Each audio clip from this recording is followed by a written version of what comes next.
Dear honorable guests, dear ladies and gentlemen, we are glad to welcome you at the first edition of ReBuild Ukraine exhibition and conference. We start the press briefing devoted to the opening of the ReBuild Ukraine.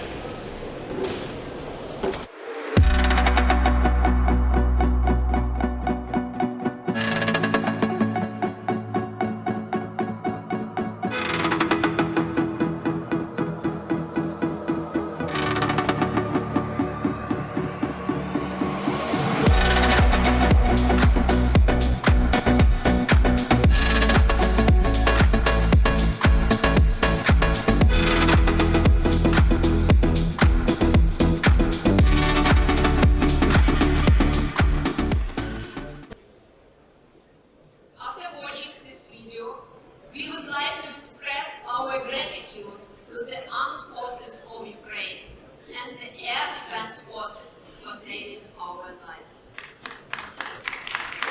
Thank you. We also thank everyone around the world for their support as we come here together to build a united team for a brighter future of Ukraine. The topic of the press briefing is From Vision to Reality, Shaping Ukraine's Future. To the main stage are welcomed Mr. German Galushenko, Minister of Energy of Ukraine, Ms. Katarzyna Kaczynska-Nałęcz, Minister of Development, Funds and Regional Policy of Poland, Sarah Jones, Minister of Industry, United Kingdom. Ms. Jones is coming, so. Mr. Terje Osland, Minister of Energy, Kingdom of Norway.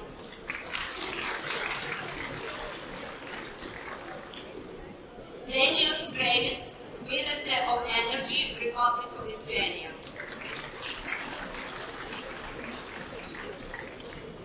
And Diana Jans, State Secretary to the Ministry for International Development Cooperation and Foreign Trade of Sweden. She's also coming soon.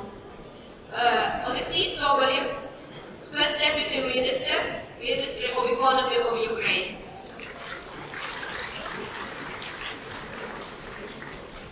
And Mr. Anatoly Sushon, Chairman of the Board of Directors, Premier Expo, ReBuild Ukraine organized.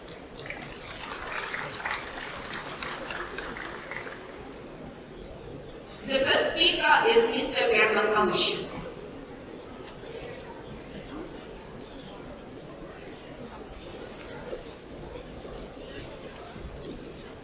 Thank you very much, and welcome to everyone.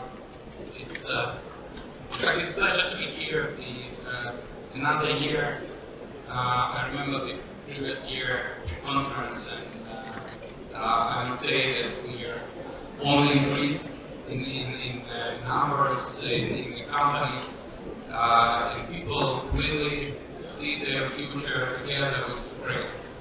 And I can tell you that a lot of things changed from this year when during this year, the Russians restart the massive attacks on the energy infrastructure from March this year and continue every day. So I can just tell you that today it was another attempt. On Monday they imitate the massive attack. Each night they attack us up to 100 drones, and all of them mostly attacking the energy infrastructure in different regions of the country. So the energy is still the target for them, despite, of course, everything we did in international forums, despite the international rules and conventions which provide that any attack to the civilian energy infrastructure that is contrary to the law, that is a terrorist attacks. We still face the risks of nuclear accident because due to these attacks We had the emergency shutdowns of nuclear units in Ukraine. We had the case of blackout of all nuclear power plants in Ukraine. And of course, we discussed these challenges in all forums, especially involving EIA experts, involving UN, and a lot of partners. Mostly all of you, I mean, our partners, they really support us on these tracks, how to escape, how to avoid the nuclear accident, because in their goal to deprive us electricity supply, they don't care about nuclear safety and security. Unfortunately, that is the reality of today. But you know what changed before the previous conference? More support, more confidence in Ukraine, more experience of Ukrainian energy staff, of Ukrainian energy companies, because to operate the energy system under each day attacks, that is something which no country in the world faced before. And I can tell you that the level of Ukrainian energy people, Ukrainian energy staff, they really did incredible things. Incredible, maybe not aware what the merit of their work, but they just wake up in the morning, or they are not sleeping, and they are working to do something after each shelling, after each destruction. But they don't aware really how risky it is, and they don't aware what they are doing, in fact, because each of them is really heroic people who are doing heroic job to maintain the energy system. And after these attacks, when they destroy up to 9 gigawatts in the system, I can tell you that we maintain the system. It's working under these circumstances stably, and we supply electricity and heat to our people. And I think that is our answer to these terrorist attacks to the energy infrastructure. That is our answer to this really Russian terror in Ukraine. And very important that all this year, from the time of the conference last year, we discussed all-level cooperation between governments, between business to business. So it's very important that we see that the interest to Ukraine increased constantly, and that is very important point, because we see the future with you, we see the future with the solidarity which you shows to us. And of course, I can speak a lot about the our energy plan for the future, about energy mix, about Ukraine potential in the energy, which is really huge, because we really want to achieve this goal of the energy hub in Europe, that Ukraine should be this hub and would be this energy hub. But very important that even during the war, we are doing a lot of projects. We are planning a lot of projects. We are not stopping. It means that everyone believes in Ukraine. And I'm very grateful to all participants today. I'm very grateful to my friends and colleagues, the ministers, because we are all together, we would win this energy war.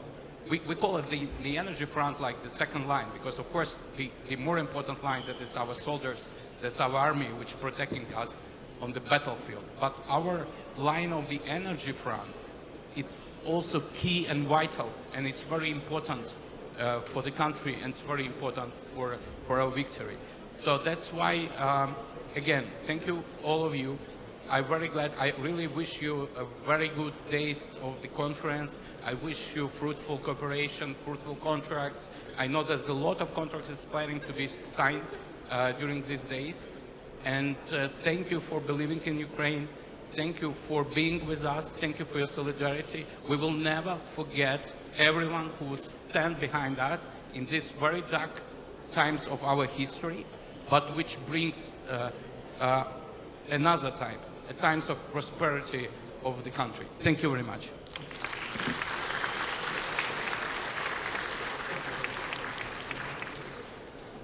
So our Our next speaker is Katarzyna Pelczynska-Naleś, Minister of Development Funds and Regional Policy, Poland.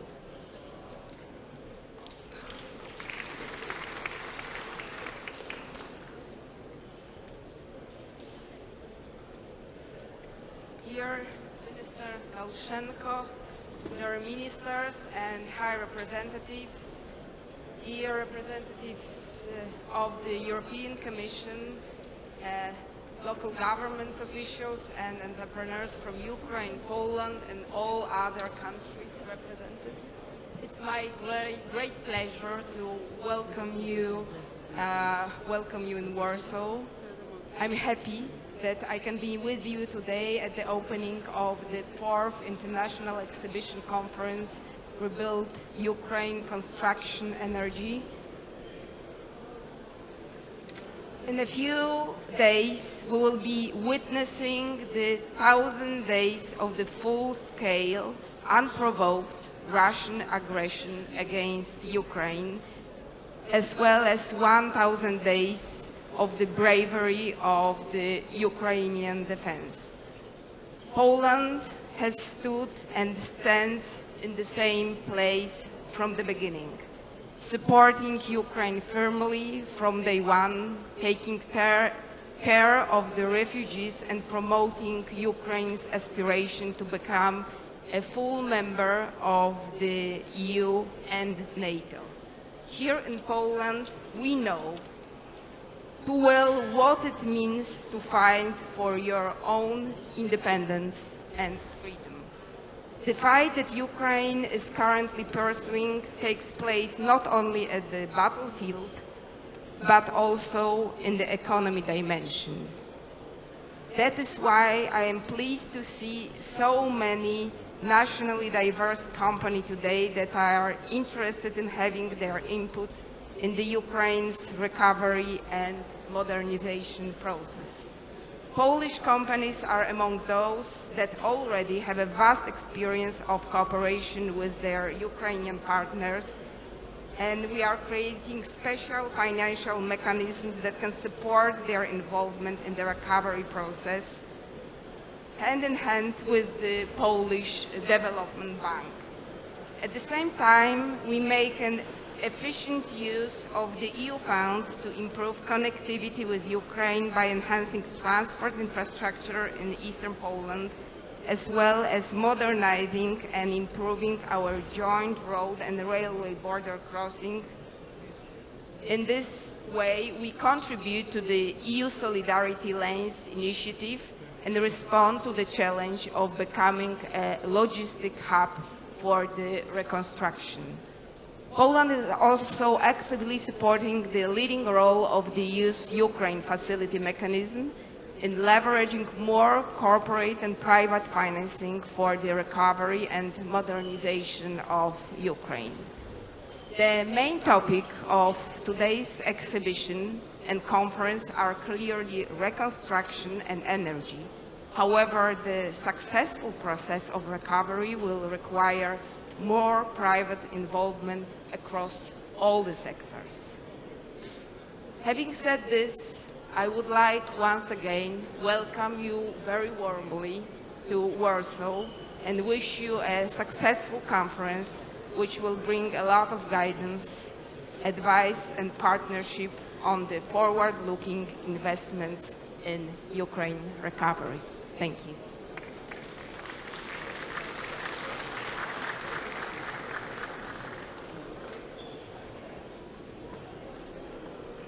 Thank you, Katarzyna.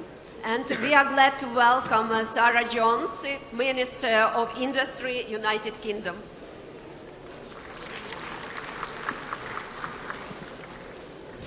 Our next speaker is Mr. Terje Aasland, Minister of Energy, Kingdom of Norway.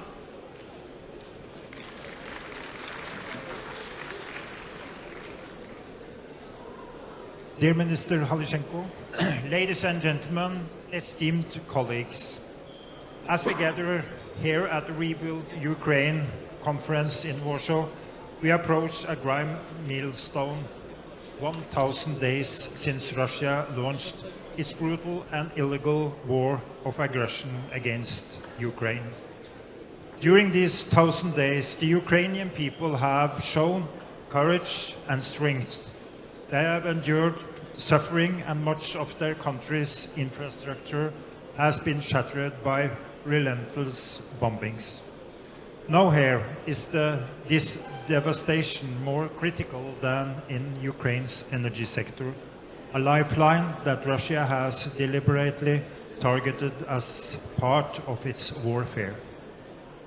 Power plants have been destroyed, power lines served, and dams demolished. The nuclear plants vital to the country's energy supply are under constant threat. Energy is the backbone of every society.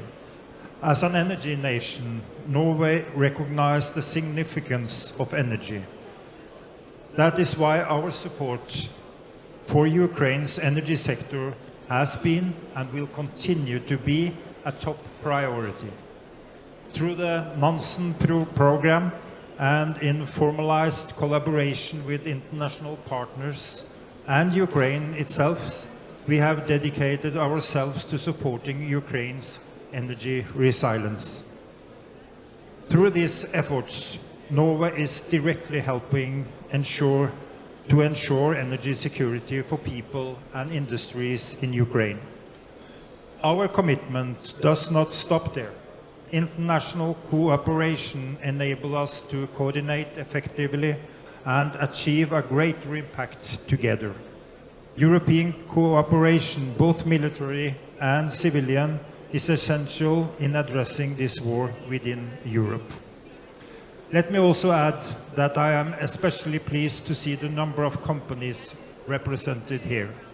We need the competence, know-how, and products of the private sector to strengthen Ukraine's energy security, such as REN, a power supply company, which has coordinated donations from Norwegian energy companies since 2022.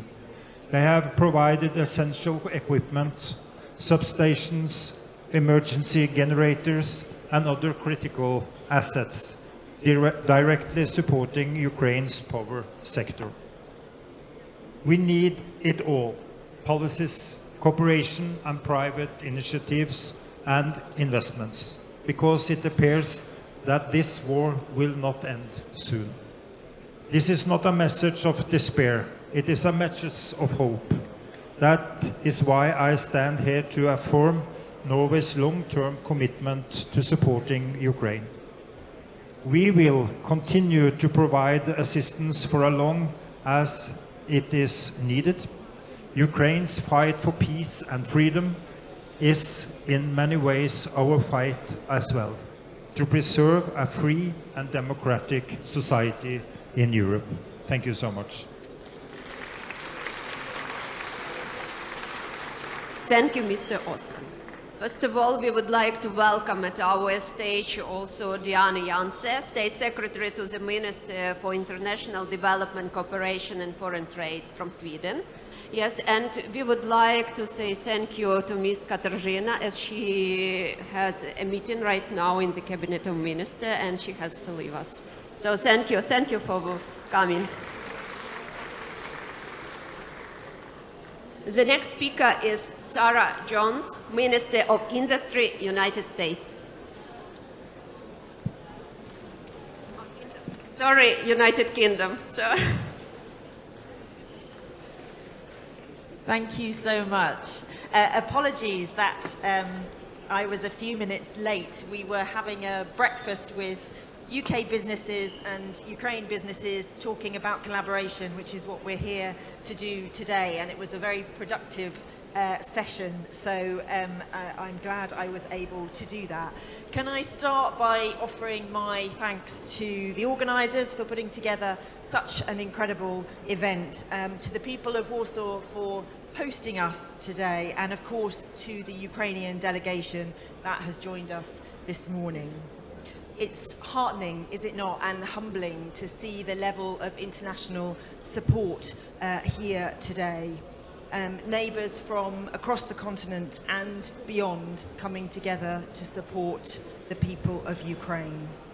The United Kingdom has stood side by side with Ukraine since day one, and we will continue to do so. We will stand with the people of Ukraine until the end of the war and beyond. It's really important, as others have said today, that we keep saying and we keep being really clear that Vladimir Putin cannot be victorious in Ukraine. He cannot be allowed to succeed in this vicious, illegal war. And a crucial part of our support and our mission to ensure peace in Eastern Europe is with a really strong, rebuilt Ukraine. A Ukraine with a modernized economy that is just as resilient against economic threats as physical ones. And to turn that vision into a reality, we need to be really committed and strong-willed. The World Bank estimates, of course, that the recovery and reconstruction is nearly $500 billion, which is an eye-watering figure that nevertheless doesn't fully count the cost of this illegal invasion. And if we are to fully restore the country and its people, we will need every nation to invest in the reconstruction. And we need businesses like all those here today to work in partnership to support Ukraine. I can assure you that the United Kingdom continues to be dedicated to the cause. We've devoted £5 billion of non-military support, and we intend to provide the best of UK expertise and ingenuity to aid rebuilding efforts. That includes the UK-Ukraine Infrastructure Task Force, which has helped unlock loans from UK Export Finance to rebuild bridges damaged or destroyed in this war. And it includes the work of British businesses such as the Norman Foster Foundation and Arup on the master plan for Kyiv to guide future urban regulations and prepare for reconstruction. One of the most important things I think we can all work on together is to remove barriers for trade with friendly nations. We were the first country to remove tariffs on the vast majority of its trade with Ukraine 2 years ago, and we're also playing a leading role in looking to unlock the availability of war risk insurance, a significant stumbling block, I know, to businesses exporting or investing in Ukraine. Finally, as the Minister sitting in the Department of Energy Security, I want to add a few words on how we're supporting Ukraine and its energy needs. After all, Ukraine has been left with only around 1/3 of its pre-war energy capacity due to targeted attacks by the Russians. In response, we've established an industry energy forum to mobilise the UK's private sector in supporting Ukraine's needs. On top of that, we've donated 850 generators and guaranteed a £50 million EBRD loan to the electricity grid operator to refund repairs. And we want to continue this work and build on this work, finding the barriers and unlocking them so that we can support Ukraine in the rebuild of their energy infrastructure. We will continue to mobilise UK industry in support of Ukraine for as long as it takes, because we know that a rebuilt, recovered and revitalised Ukraine will be a cornerstone of stability in the region and in Europe. Thank you. Slava Ukraini.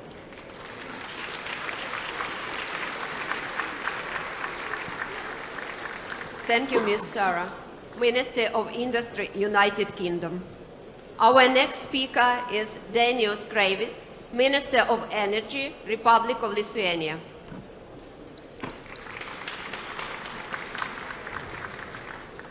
Thank you.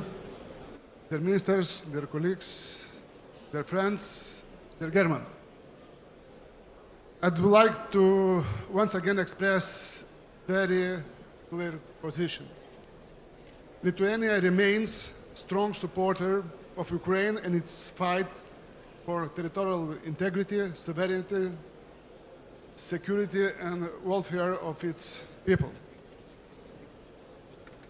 In Lithuania, everybody knows that Ukraine's independence is Lithuania independence.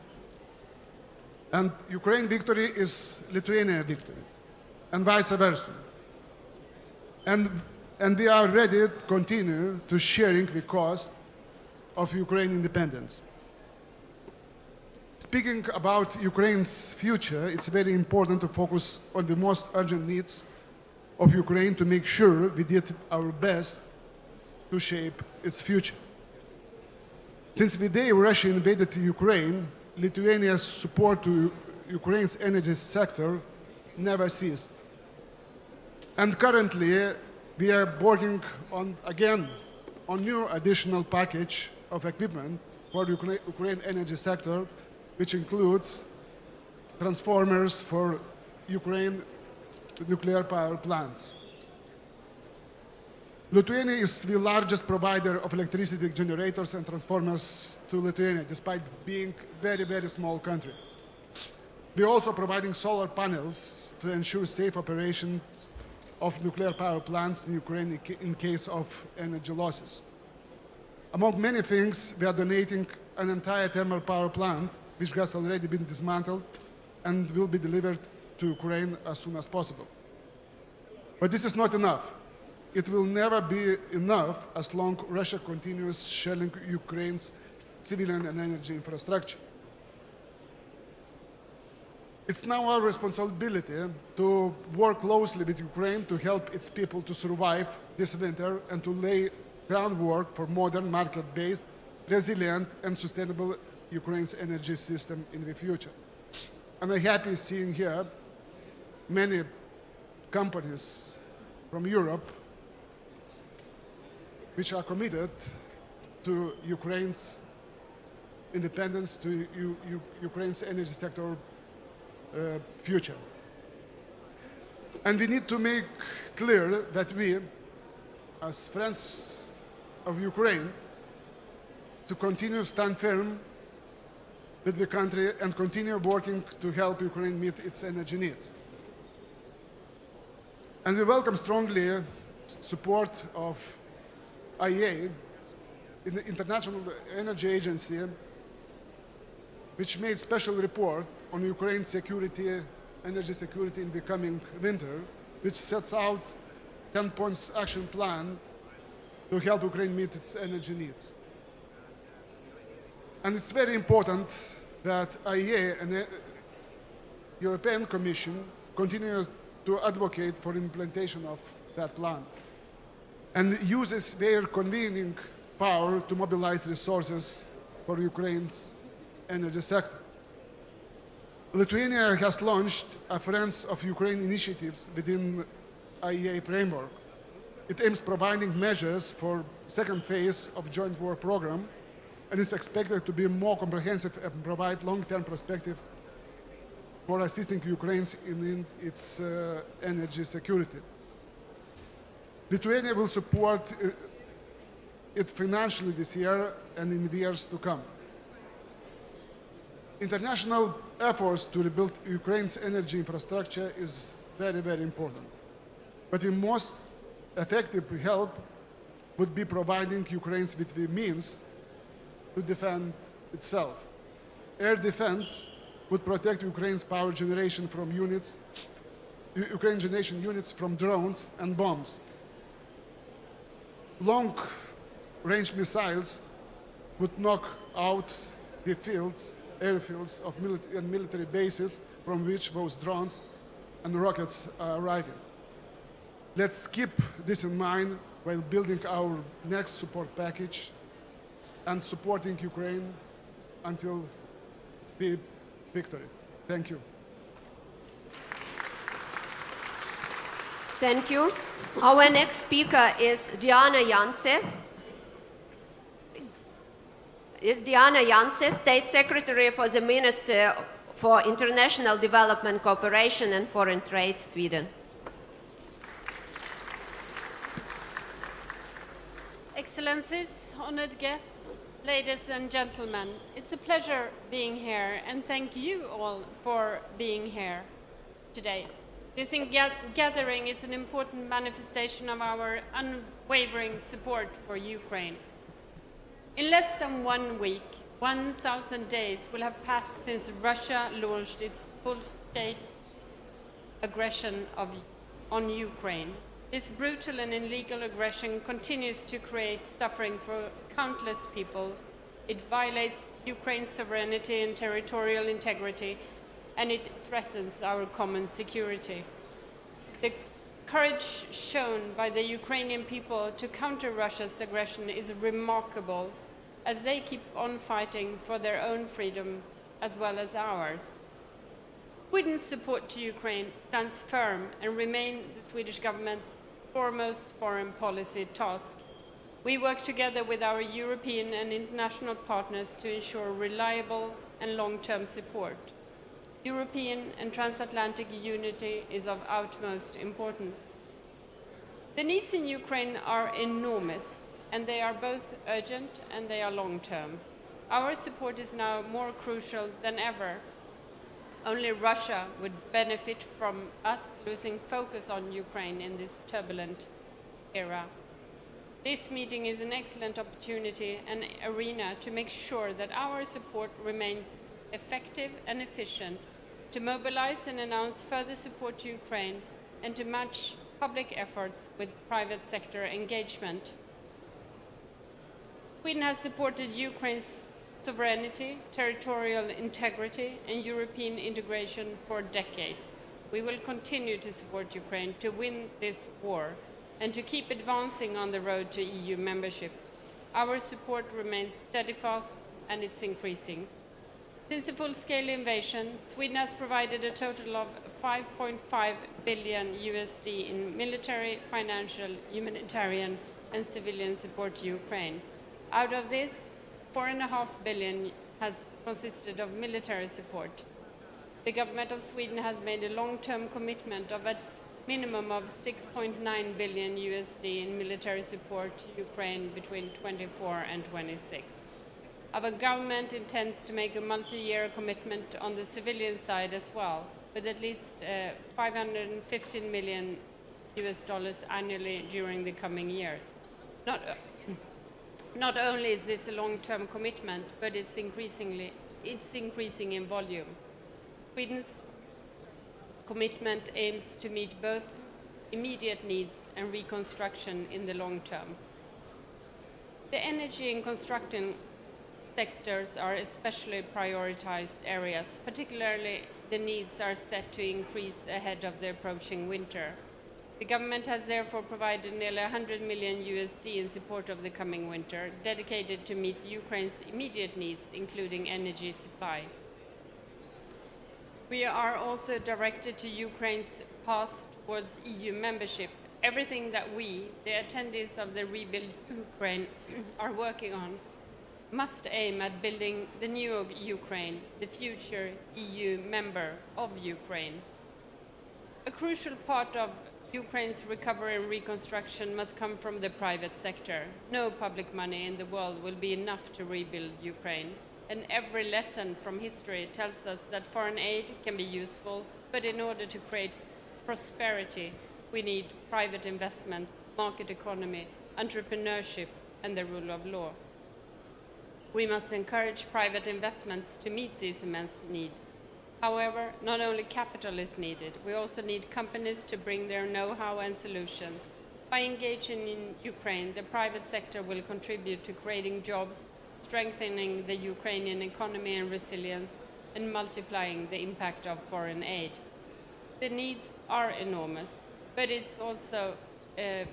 should also be underlined that there are tremendous opportunities here. There are offers of funds on the table for those looking to engage here and now, especially from the Ukraine Investment Facility. I strongly encourage those to join the investment conference to learn more of all the opportunities that are available. Doing business in Ukraine also presents great opportunities to learn from the cutting-edge Ukrainian industries. No one can do everything, but everyone can do something. It is possible to do good business in Ukraine without large-scale investments. It is helpful for Ukraine to simply increase exports and imports. And when the war has been won, there will be a huge post-war growth market for companies to take part of. More engagement from the private sector is not only the right thing to do, it is also a smart thing to do. In closing, I would like to say that we are all committed to the future of Ukraine, but it's not only about rebuilding what the Russians have destroyed, it's also about paving the way for Ukraine to become a society even better than it used to be, something greener, more modern and resilient. With international-wide support, Ukraine can serve as a transitional model of modern, sustainable solutions, creating a greener, cleaner and more resilient country. I'm confident that Ukraine will recover, build better and greener, and take its rightful place in the family of democracies, safe and prosperous European nations. Ukraine's cause is our cause. Slava Ukraini! Thank you. Our next speaker is Mr. Alexei Sobolev, First Deputy Minister, Ministry of Economy of Ukraine.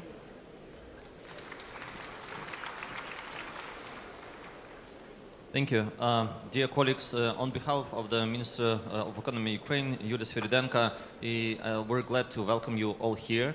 And this one of the other evidence that shows that the war is not embargo on investment. So we see that the conference is growing year to year, and we see the foreign direct investment in Ukraine that are also growing year to year. So the first 6 months of 24, we've seen 20% increase of FDI compared to 23. And despite ongoing attacks, Ukrainians are resilient and working every day to rebuild a future-oriented, sustainable Ukraine that will emerge not merely as a restored country, but as a modern European state. EU integration is very close to our heart. It drives everything that we do right now, and it's great that we meet in Warsaw to highlight that. We thank for our partners and everybody here, and we made considerable progress since our last conference. Ukrainian exports grew by 16%, and Ukraine remains a strong partner to much of Europe in industrial equipment and chemicals and commodities. And since last year, the M&A market grew by 30%, and we also have this huge Ukraine facility that we're doing together with EU for 50 billion that has an investment component in it, and I will talk about that a bit later. In addition, we have support from the World Bank, EBRD, EIB, and IFC in grants, loans, guarantees that are fueling the programs that are already supporting small and medium-sized businesses and war-affected regions and entrepreneurs. And I hope a lot of companies that are present here are also benefiting from these programs. For European companies, the opportunities are tangible. It is not just good speeches, it is really practical business that we can do together. So French energy firms have already initiated renewable energy projects across Ukraine, and we have a special French facility to support these programs and many more. German engineering companies are reconstructing our highways, opening new markets and creating jobs on both sides. Polish companies, through the help of BGK and Kuki, are operating in Ukraine and providing a lot of business to Ukrainian companies. We also have UK and the Nordic countries helping us with energy and green transition. There's just naming of the few of economic opportunities that exists and that we together create. And the success of this effort doesn't just signify Ukraine's revival, but strengthens the entire European framework, proving that our collective resilience is our greatest defense and our shared vision is our strongest bond. Looking ahead, our priorities are clean and actionable. To accelerate accession to European Union, we are reforming regulation to align with European standards, and to mitigate investment risks, we're expanding and launching new programs on war risk insurance, providing safety net for foreign investors.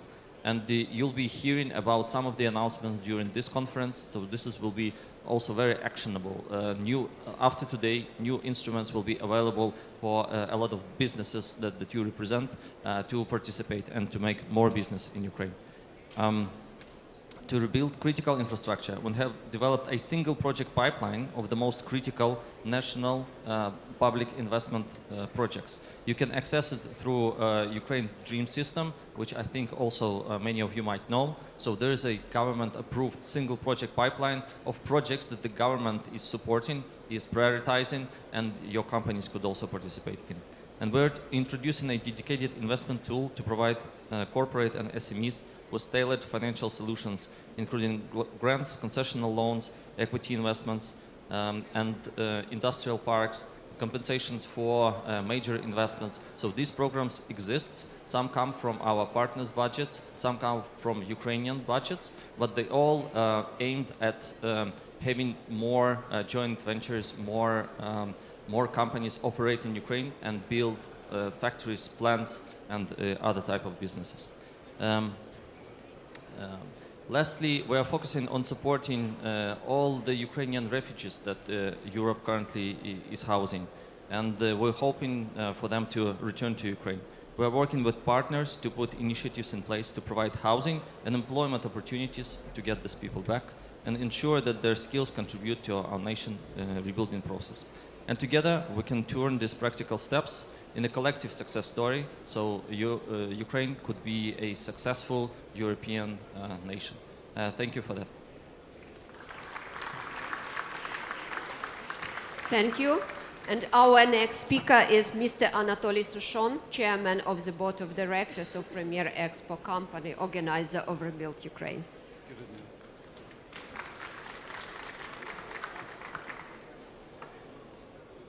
Dear distinguished guests, ladies and gentlemen, I would like to take this opportunity and welcome you all in the ReBuild Ukraine exhibition and conference organized by Premier Expo. It is the fourth time this international gathering brings together Ukrainian territorial communities, international industry experts and vendors, international financial and donor institutions with one and only aim: to assist Ukraine to rebuild what is being destroyed by war, to restore our way of life, and to assist local communities to reunite the families and bring back all those people who were forced to leave. It is a noble cause, I'm sure you would agree with me. And to achieve the aim of this event, we brought together 538 exhibitors from 32 countries worldwide, and there are 63 Ukrainian exhibitors amongst them. We also brought with us 17 Ukrainian territorial communities who formed the Ukrainian National Pavilion located here to my right. Each of those 17 communities will be presenting 129 reconstruction and investment projects in this very hall during the day today and tomorrow. The interest to the event from regional communities is enormous, and representatives from over 130 more territorial communities of Ukraine have registered as the visitors to the event to work on the floors. The focus of the ReBuild Ukraine exhibition and conference is to attract international funding and investment necessary for a wide variety of local projects and for reconstruction of energy infrastructure of Ukraine. For that, there is an intense content program with 11 events in total, happening over the 2 days. The details you can find in this very brochure, our route planner. One of the key elements of the process of rebuilding and reconstruction is availability of funding.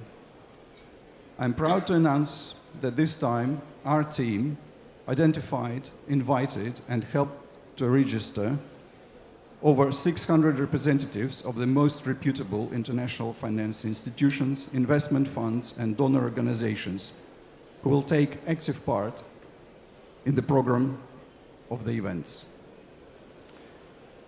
And to conclude my introduction, I would like to say a few words of thanks. First, to you, my fellow members of the panel, for finding the time in your busy schedules to be here and support us.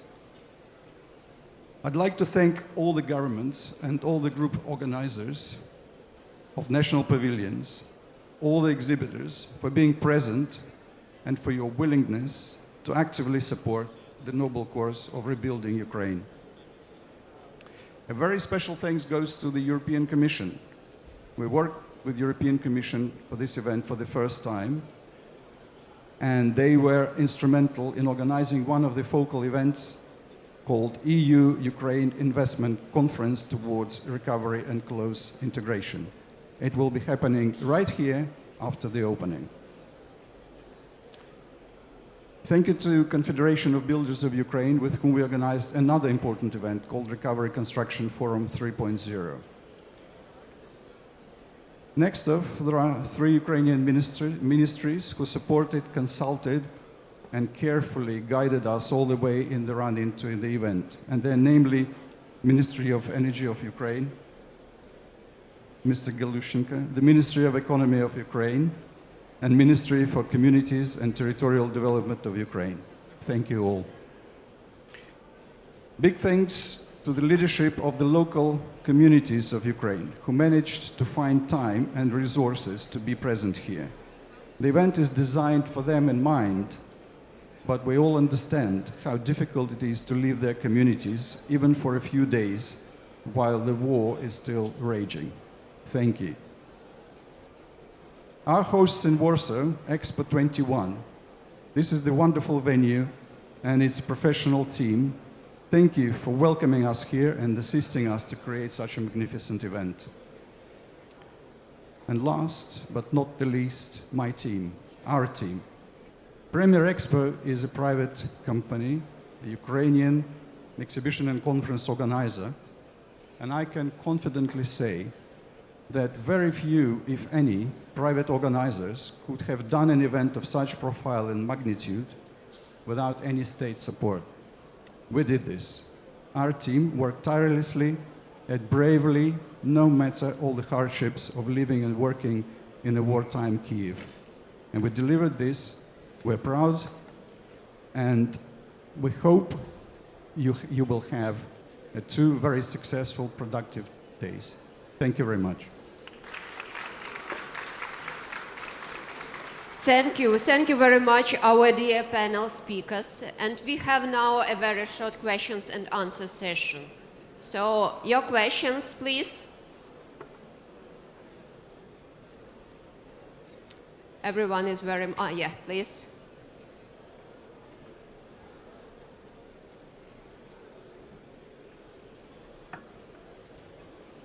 Thank you. Alexander Kudryski, Bloomberg News. My question is to Ukrainian speakers. What are your expectations of the new administration of Donald Trump, which is preparing to take over Washington? Do you already adapt your plans, given that he might reduce his support to Ukraine? First of all, our topic of conversation is about reconstruction of Ukraine. If you can formulate your question regarding the reconstruction, I would be very grateful for it. Well, do you think that the new administration of Donald Trump may change its policy in a way that it affects the reconstruction of Ukraine?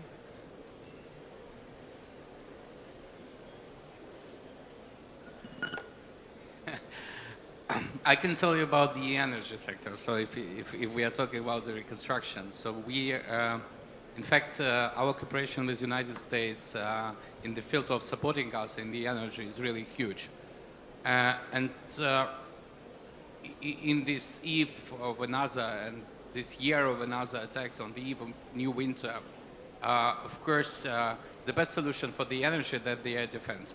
And that is what we communicate to our partners, and that is really what we understand the best solutions to protect the energy infrastructure.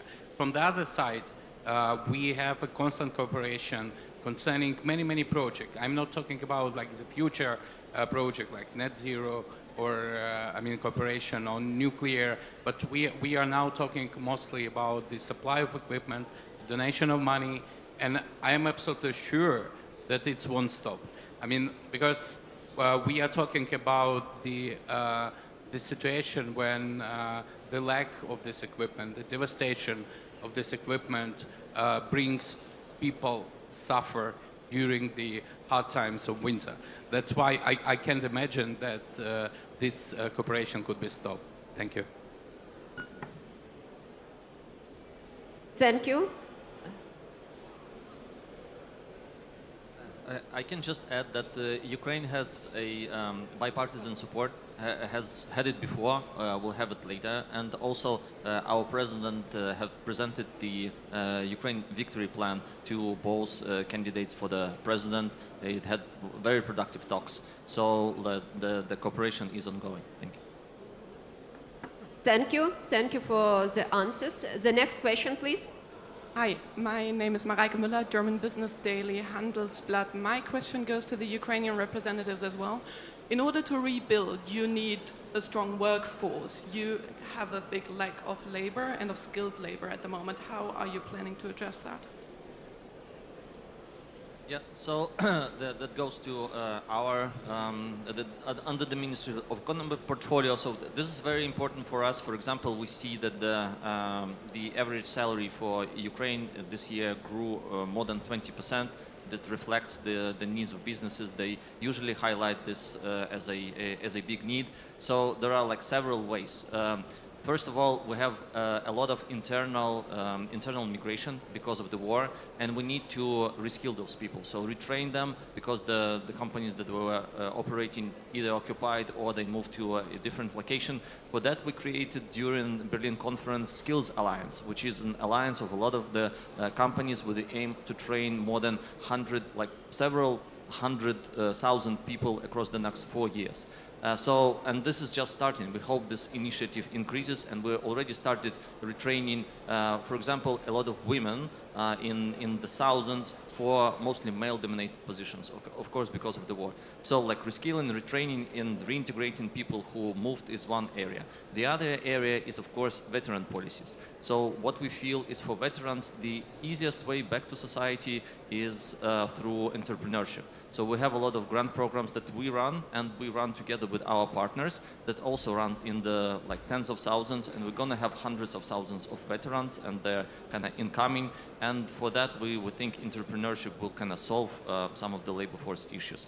And the third part is, of course, Ukrainians who moved abroad. So in Europe, there are big communities in Poland, in Germany, in other Europe. There are more than 4 million people there. From surveys, we know that half of them want to return. So they answer that would like to return once the war is over. We know that 10-20% would like to return right now. So what we know from the surveys that they want jobs, and we have plenty of those in Ukraine, and this conference is about that.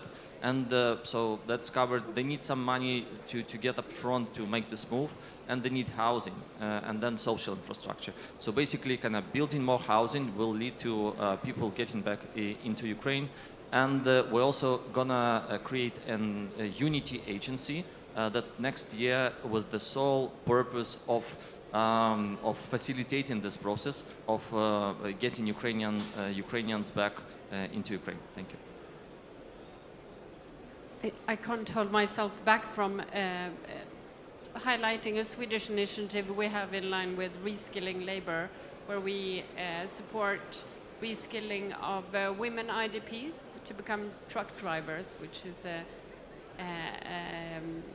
in short in Ukraine. Thank you. Thank you for your answers. Any questions more? Yes, please. Hello. Thank you for the chance to ask a question to the panel. My name is Steinar Kolnes from Carnegie in Norway. I wonder if you have any plans to encourage distributed energy production, microgrids, that the type of energy production, solar, wind, and so forth. We have released an open source 10 megawatt-hour wind turbine. So I wonder, where should we go to promote this into the Ukrainian energy system?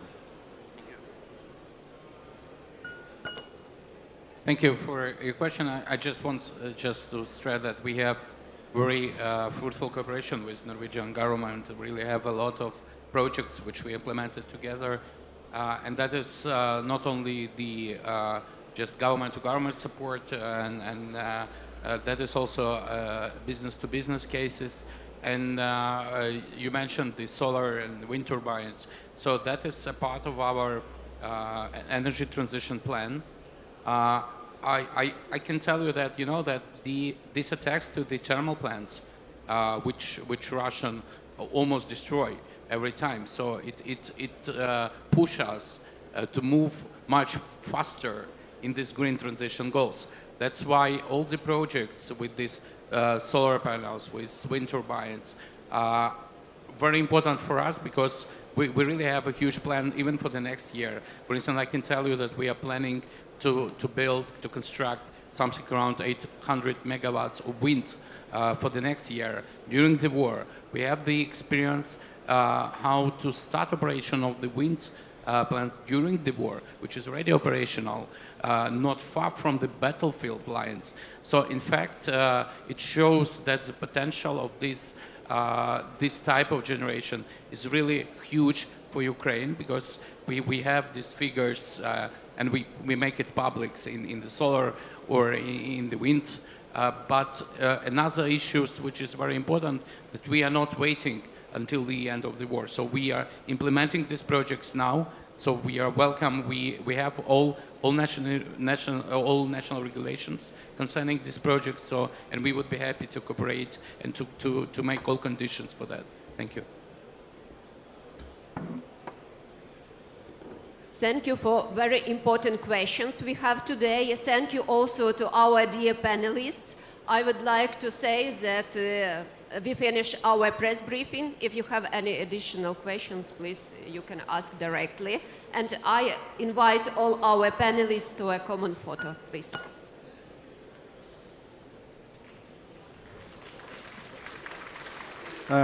Ladies and gentlemen, I would like to invite two more people to join us for the photo session. Elena Kononenko is the event director of ReBuild Ukraine 2024, and my Chief Executive Officer, Tatiana Fedorova, please.